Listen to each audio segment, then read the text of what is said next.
Yeah, it's Bill Galarpi for the leadership class. For my final exam, I'm going to interview Sergeant Major Eli Capindo.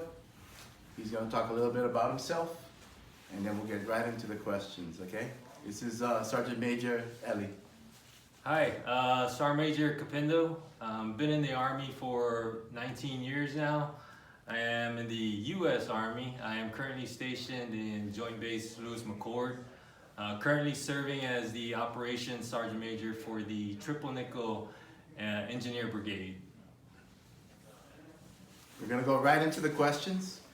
The first question is, how did he attain his position?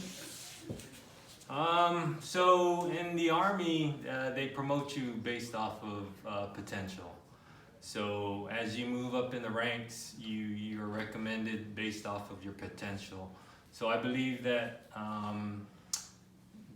coming through the ranks and with the leadership that I had, I was able to pick up on the good and the bad. Obviously, I was able to kind of create my own toolkit, and I was able to move forward with that. So I believe that basing my character and what I believe, the Army values, the values that I was growing up in Guam, with the family that I had, really kind of shaped my character before I came into the Army. So that's how I kind of attained that position that I had. I was able to display that character. I was able to, one, lead by example. I was able to be physically fit. I was able to be a caring person who was able to empathize with the soldiers that I served with, the leaders that I served for, and really, like I said, it goes to that character. Question number 2, what path did you take to get to where you're at? Well, in the military, you go through terms. So you extend your terms based off of how long you want to commit yourself. Obviously, from the beginning, I knew that I wanted to be a career soldier. So the path, that I chose was that I wanted to be successful for one. I looked to the future, and I told myself that I would look at leaders before me, and I would say, I want to be in their position, and I would emulate my leadership style to how their leadership was. And again, it goes back to, you learn from good traits that you don't want to use, and then you learn from good traits that you want to. So yeah, that's really the path that I took, and how I to get there. Question number 3 is, what is your leadership style? Oh, this is a good one because, everybody has a different leadership style. You can be direct, you can be indirect. Really, you can go in there and be a jerk and everybody will fear you, but that's not the leadership style that I have. I believe that if you respect somebody, you don't have to demand that respect. So there's no need to go in there and bark your orders, because when somebody respects you for who you are, they're going to do great things for you. They're going to make those sacrifices. They're going to take the initiative during your absence. So,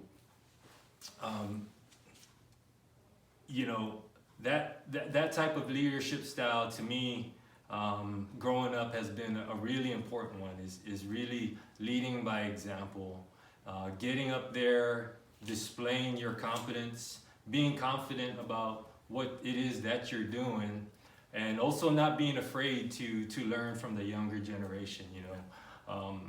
Being in the Army for 19 years, I've dealt with different backgrounds, different cultures coming in, as well as bringing in my culture as well, and then the military culture itself. So, for me, it's very important that a leader leads by example. It's easy to tell somebody to do something, but it's also easy to do something yourself to kind of show them the way. And that's the way I've been raised throughout my time in the Army, 19 years. going to Iraq, going to Afghanistan, I've had a lot of great leaders that really went out there. They would work on their craft. They would go out there, work on their shooting, work on their physical fitness. It wasn't just about meeting the standard. In the military, Army specific, we have standards. So you can score 60 points on your physical fitness test, but there's 100 points there for a reason, you know. They say sometimes you're going above and beyond, of course, because you want to display that to subordinates, your peers, as well as your leaders, that hey, I know the standard, but I want to go above the standard. And that again goes back to leading by example.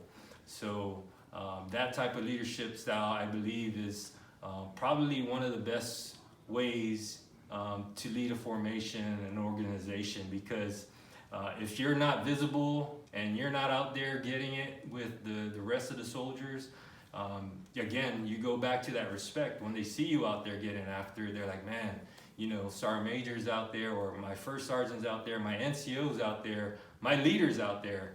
And it goes back to that saying that you can have somebody introduce you as, hey, yeah, that's my sergeant major, or you know, that's the sergeant major. You know, that's okay. Yeah, that's just the sergeant major. But when they say, yeah, that's my sergeant major, they know that you know that they've instilled that trust in you, because now they're calling you theirs, not, oh, that's just his position. You know, once they start looking at you like, yeah, he did not forget where he came from. He's always working on being better, no matter the rank, position. He's always looking to be a better leader for not just his troops, but the better the organization. Earn it. Last one is there any tips for those seeking leadership positions? What would you give them? You know, be yourself. You know, obviously you come in with the character that you already were kind of grown up with. So be yourself, but also seek feedback, because sometimes if you come in here and your leadership style is not kind of geared to how the organization, or it just ain't fitting in, you got to seek feedback. You know, you got to look at that organization, and every organization has a leader, and every leader works for another leader. So for example, as a sergeant major, I worked for an 05 or an 06, which is a lieutenant colonel or a colonel. I always want to try to get their feedback, because for one thing, I want to make sure that what I'm doing reaches my commander's mission intent, and I know how I can support it. Because as a sergeant major in the enlisted side, it's my duty and responsibility to ensure that the commander's intent is met, and I need to make sure that I understand it. And I believe that when you seek that guidance from the beginning, you can easily set the path forward for having a better organization, and two, just having a good relationship with your senior leader that you kind of serve with. So I believe from the beginning, sit down with your leader, your supervisor, whoever that may be, get their vision and try to get into their vision. And at the same time, you know, you got to have your initiatives too, what you believe. You got to bring to the table what you believe you see the organization going towards. So it's not just all about, oh yeah, you know, I want to do what the commander does, but with your experience and all the years that you've had, you have to bring that to the table and say, hey, this is where I see the organization and how I can improve it. So it really goes back to one, being a team player, and really just leading by example, like I had said earlier in the interview. I want to thank Sergeant Major for allowing me to interview him for this final exam. We're allowed to do it through video. Inside secret is me and Sergeant Major, we share a history together. We're first cousins. My father and his mother are sisters and brother. So we've come a long way in our careers, and that's why I wanted this opportunity to interview him for this leadership role. Thank you.